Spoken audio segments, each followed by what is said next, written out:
All right, so here is today's speaker. For almost 25 years, Tom and his family have been involved in many ways with Project Amigo, a nonprofit organization in Mexico that is primarily funded by Rotary Clubs.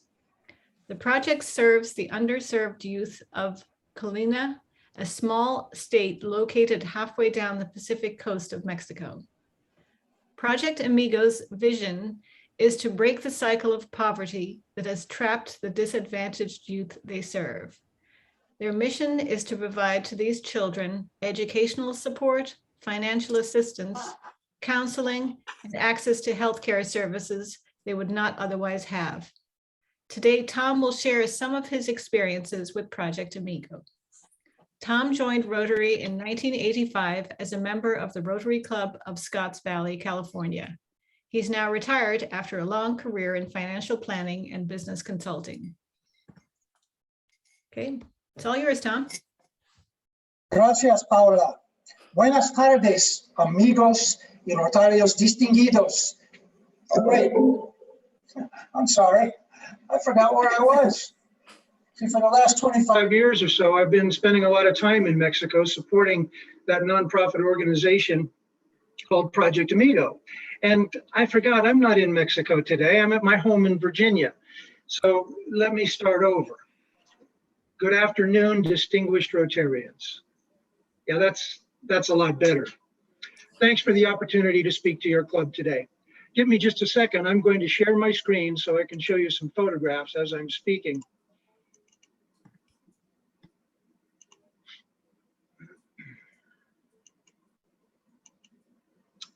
So the story I'm going to share with you today is called 5 Months on the Volcano, World Community Service Done Person to Person. My story has 3 chapters. In the first chapter, I'm going to tell you a little more about Project Amigo. In the second chapter, I'm going to tell you about my personal adventure as a Rotarian doing humanitarian service to the youth of Colima, Mexico. And in the third chapter, I hope to inspire each of you to want to perform world community service person to person too. So why the volcano? This is El Volcán de Fuego. At 14,000 feet of elevation, it's the most prominent geographic feature in the state of Colima, which is located on the Pacific coast of Mexico. It's one of the most active, no, it is the most active volcano in North America. And for 5 months, my wife and I lived in a small village just 9 miles away from that steaming caldera. I have a dozen stories that I could share with you about Project Amigo, but today I want to focus on a 5-month period in the fall of 2009 and the winter of 2010, when my wife and I lived in the small village of Cofradía de Suchitlan. This is a photograph of one of the main streets in Cofradía de Suchitlan. As you can see, it's rather small and laid back and rural. It's also the headquarters of Project Amigo. And this is where my wife and I lived for those 5 months as we were doing humanitarian service for Project Amigo. But even more important and more satisfying for me is that we were enabling lots of other Rotarians to perform world community service person to person too. So now let's turn to chapter 1. I want to tell you a little more about Project Amigo. The mission of Project Amigo is to help the underserved youth of Colima become the best version of themselves that they can be by providing them with educational support, including scholarships, enrichment activities, healthcare services that they might not otherwise have access to, as well as mentoring, counseling, and everything that we can do to keep them in school for as long as possible. But then another part of our mission is to provide opportunities for volunteers from the United States and Canada, most of whom are Rotarians, to have the opportunity to perform humanitarian service to these kids as well. And the final part of the mission is to create and foster friendships and understandings between the people of the United States and Canada and the people that we serve in Mexico. Now, Project Amigo has a lot of different programs, but our largest program is our scholarship program. Public education in Mexico is free. but all of the other incidental costs of going to school must be paid for by the students and their families. So for example, while education is free, there are no school buses in Mexico. So if you need to take a school bus to get to school, you have to pay the bus fare. And every kid who goes to public school in Mexico is required to wear a uniform. So you have to have the money to buy the uniform or to buy the material so someone can make the uniform for you.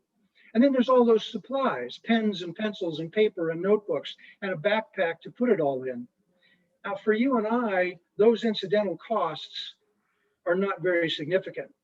But for the kids that we serve, those costs can be insurmountable obstacles to continuing in the education system. So qualified kids receive scholarships from Project Amigo to cover all of those costs. This year, the current school year, we're serving 161 scholars in junior high school, technical school, and you'll notice that over a third of our scholars are attending at the university level, which we are very proud of. But we are even more proud of the fact that nearly every kid in our program is a first ever. That means they are the first ever in their family or their extended family to go to junior high school or a technical school or the university. And we're very proud of that because that helps us to break the cycle of poverty that these kids and their families have been stuck in. So every year, Project Amigo hosts a series of volunteer work weeks. A volunteer work week is an all-inclusive week where Rotarians from the United States and Canada come to Mexico to work alongside our local staff and to work directly with the kids that we serve. What exactly goes on during one of these volunteer work weeks? Well, it is an all-inclusive week, meaning that all of your meals are included, and our cooks provide genuine, authentic, delicious Mexican food. Your housing is provided in Project Amigo owned property in that small village of Cofradía de Suchitlan.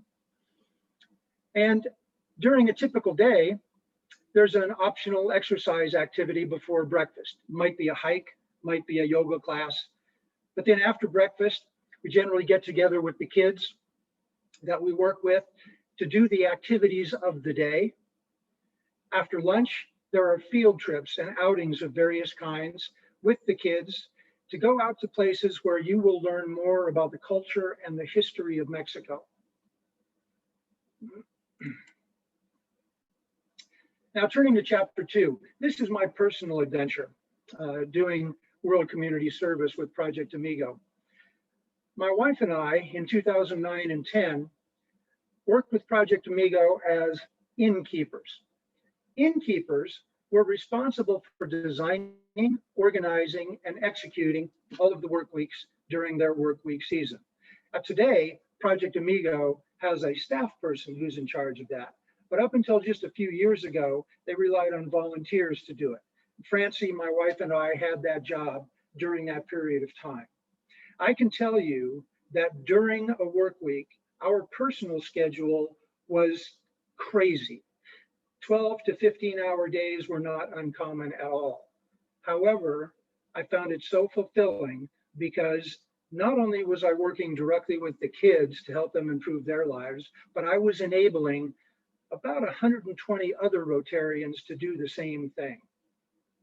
Now, during the work weeks that we were responsible for, we had 119 people in attendance. They came from 15 different states and 2 provinces, and they participated in 6 work weeks that had 3 themes: a Christmas fiesta theme, a literacy theme, and a conservation theme.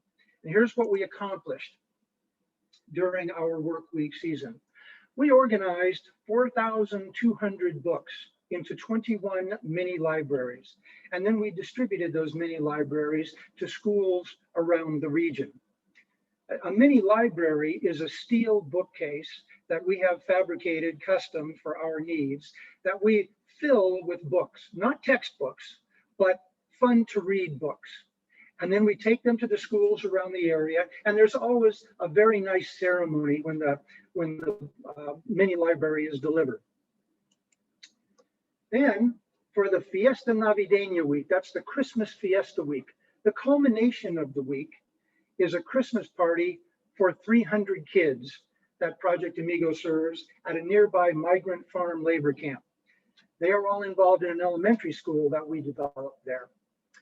But the beginning of the week, the people who are on the trip organize 3,000 gift items for the 300 kids that are going to attend. Those gift items are organized individually, wrapped and labeled with correct sizes for each kid. It includes a dress for the girls, a pair of pants for the boys, a top, underwear, socks, and a small gift.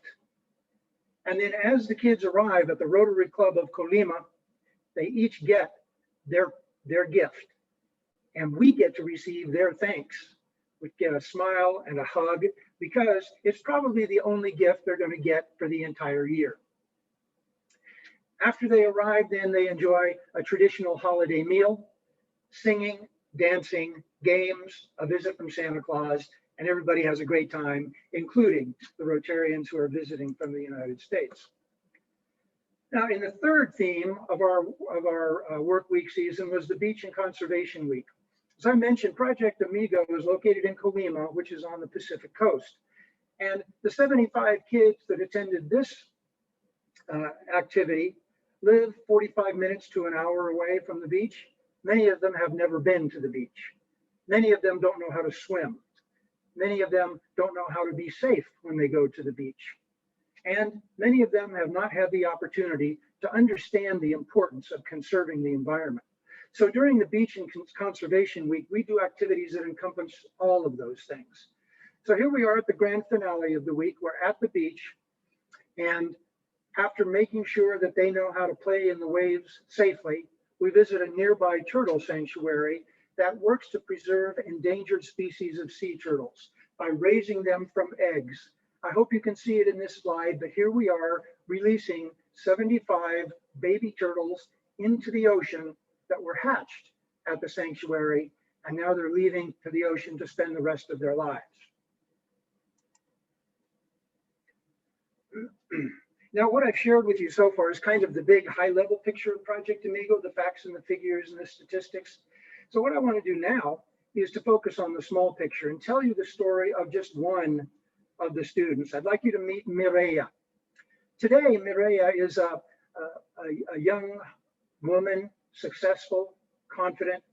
I met her when she was 13 years old and was getting her first Project Amigo scholarship as she was ready for middle school. Unfortunately for Mireya, her family was one of the most dysfunctional families that Project Amigo has ever had to work with. There were issues with physical and emotional abuse, drug abuse in the family. Parents were chronically unemployed. The living conditions that they had were horrendous. With all of the challenges facing Mireya, it was very unlikely that she would continue in school past elementary level. But she had a different idea. She was a kid who was full of dreams when I met her. She set for herself a goal that was unheard of in her family and in her extended family. And then she had it within her to persist, to stay focused, to stay true to her dream, to go over, under, around, or through every obstacle that was put in front of her until she achieved her objective. And what was that? It was to become an attorney. So she graduated from the University of Colima with her undergraduate degree, and then she went to University of Colima Law School. Her first job out of law school was to become a staff attorney for the Colima State Youth Commission. She wanted that job very badly because she wanted to be an advocate for the same kind of kids who had the same kind of challenges that she did. Today, she recently changed jobs. Now she's a staff attorney for the state's Human Rights Commission. She was the first woman in the history of her town to be elected as its mayor. Here's Mireya at a Rotary District conference in San Francisco, California. It was her first trip out of Mexico. She was a little nervous, but my wife, Francie, helped her pick out her travel clothes. I helped her with her presentation. And when she made her presentation at the district conference, she told them about Project Amigo and the role it had in her life. And she explained that she was still involved with Project Amigo as a mentor to the younger kids in the program. And her message to the kids in the program is that because of their poverty, they will be discriminated against, they'll be looked down upon, they'll be bullied, they'll be laughed at. But she says, if you remain true to your goals, and if you are persistent, you will achieve them. I am living proof of that. And every chance that she gets when she talks about Project Amigo, she tells people that her success would not be possible without the help of Project Amigo. So now we're at chapter 3, where I'm going to ask the question, how will you perform world community service? You know, if you write a check and send it off to a worthwhile organization in some far off corner of the world, you're doing something extremely important. But probably in 6 months, you'll forget where that check went. However, if you perform world community service person to person, if you're looking a person in the eye as you're doing some small thing to help improve their life, you can see the impact it has on them. You can see their smile and receive a hug of thanks in return. And that only happens when you perform world community service person to person. Fortunately, within Rotary International, there are lots of ways to perform world community service and to do it person to person. And I'd like to suggest one way for you to do that. It's a pretty easy way, and that would be to join one of Project Amigo's work weeks. Here's the work week schedule for 2021 and 22. It's a lot of information on this slide. You don't have to remember it. I'm going to email this information to the club so you can refer to it if you would like. For a $1,200 donation, you receive that 1 week all-inclusive World Community Service adventure. If you do that and you choose to go on a literacy and culture week, you're not going to buy the books. You're going to organize the books, put them in a mini library, deliver them to a rural school, and then put a book in a child's hands, sit down and look at the book, point at the pictures, laugh and be silly, and it won't make any difference that you don't speak Spanish or the child doesn't speak English. If you choose to come to the Christmas Fiesta week, you won't be buying the gifts for the kids, but you'll be organizing them and wrapping them and handing them to a child as they arrive. When Francie and I were in charge of work weeks in 2009 and 10, we became very close with the kids involved in Project Amigo because we were dealing with them person to person. So I have a huge personal, emotional investment in each of them. I think about them all the time. I wonder about them. I wonder how they're doing. I hope they're overcoming their challenges. Once again, that kind of a relationship where you become a part of their lives, they will become a part of your life. And that only happens when you do world community service person to person. So I hope I can see some of you on a future work week in Colima. Bring a spouse, bring a partner, bring a child, bring a grandchild. And I hope that when your week is over, you'll say the same thing that one other Rotarian said to me a few years ago when he completed his work week. He said, now I know what Rotary is all about. And now I know I'm a real Rotarian. So, gracias, amigos. Do we have time for questions? Yes, I believe we do have some time for questions. Yeah. Thank you, Tom. That was